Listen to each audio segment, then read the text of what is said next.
यह कहानी एक छोटे से गांव कचपुरा गांव से है, जहां पे एक नंदिनी नाम की एक गरीब औरत रहती थी। नंदिनी जब काम करके अपने घर लौटती थी तो वह घर में देखती थी। नंदिनी घर के अंदर जाती ही देखती है कि उसके पास कुछ खाने के लिए भी नहीं रहता। वो क्या करे, बेचारी रोने लगती है। नंदिनी को देखते ही गांव के लोग उसको बोल देते थे कि तेरी काली जुबान है, उसके ऊपर थूका करते थे। एक दिन नंदिनी की तबीयत बहुत ज़्यादा ख़राब हो जाती है और वह तड़प तड़प के उसकी मौत हो जाती है। अरे भाई श्यामू, वो पागल औरत नंदिनी कहाँ गई जिसकी काली जुबान थी?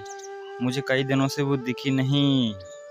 अरे भाई रमेश, क्या तुझे पता नहीं कि उसकी कितनी दर्दनाक मौत हुई है? गांव वाले लोग ने उसको देखा भी है, उसकी आत्मा को। इतनी बात सुनकर रमेश अपने खेतों की ओर चल देता है। रमेश खेत पहुंच के देखता है कि उसकी फसल तो काफ़ी हद तक अच्छी हो गई है। रमेश अपनी फसलों को देखकर अपने घर लौटने लगता है। रमेश बहुत डरा हुआ था क्योंकि काफ़ी अंधियारा भी हो चुका था और अभी अभी नंदिनी की मौत हुई। तभी रमेश हिम्मत जुटा के अपने घर की ओर बढ़ने लगता है। तभी सामने की पीपल के पेड़ से कुछ डरावनी आवाज़ें आने लगती। रमेश खड़े होकर सोचने लगता है कि ये किसकी आवाज़ हो सकती। आओ रमेश, मेरे साथ भी खेलो। क्या हाल है तुम्हारे? इतनी बात सुनकर रमेश बोलता है, कौन हो तुम? दम हो तो मेरे सामने आओ। क्या लुके छुपे मुझे डरा रही हो? अरे रमेश, मुझे नहीं पहचाना? मैं नंदिनी हूँ। मैं नहीं जानता किसी नंदिनी को। सामने आओगी तब ना जानूंगा कौन हो तुम। मेरे सामने आओ। ठीक है रमेश, जैसे तुम्हारी मर्जी, मैं आ रही हूँ तुम्हारे सामने। डरना मत मुझे देखकर।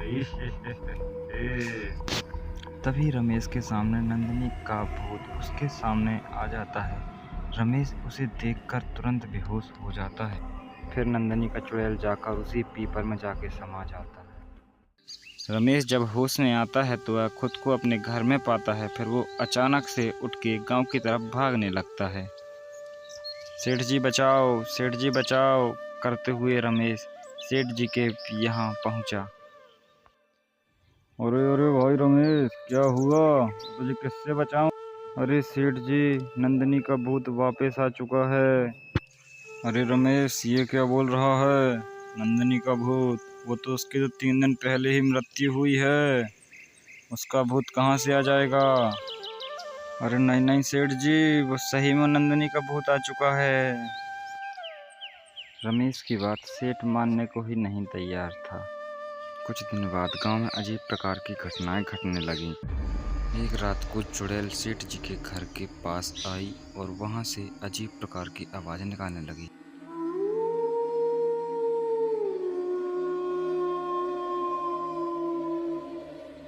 सेठ जी ने उठकर खिड़की पे देखा तो कोई नहीं था। सेठ जी बहुत ज़्यादा डरा चुके थे।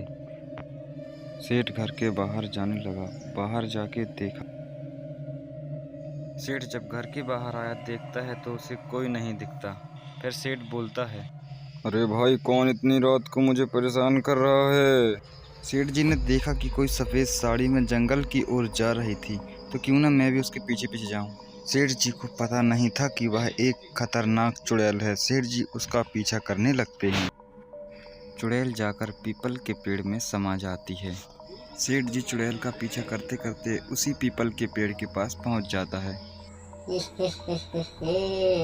सेठ, अब मैं तुम्हें नहीं छोड़ूंगी। इतना कहकर चुड़ैल आके सेठ के शरीर पे समा जाती है। चुड़ैल के समाते ही सेठ बेहोश हो जाता है और उसकी वहीं पे मृत्यु हो जाती है।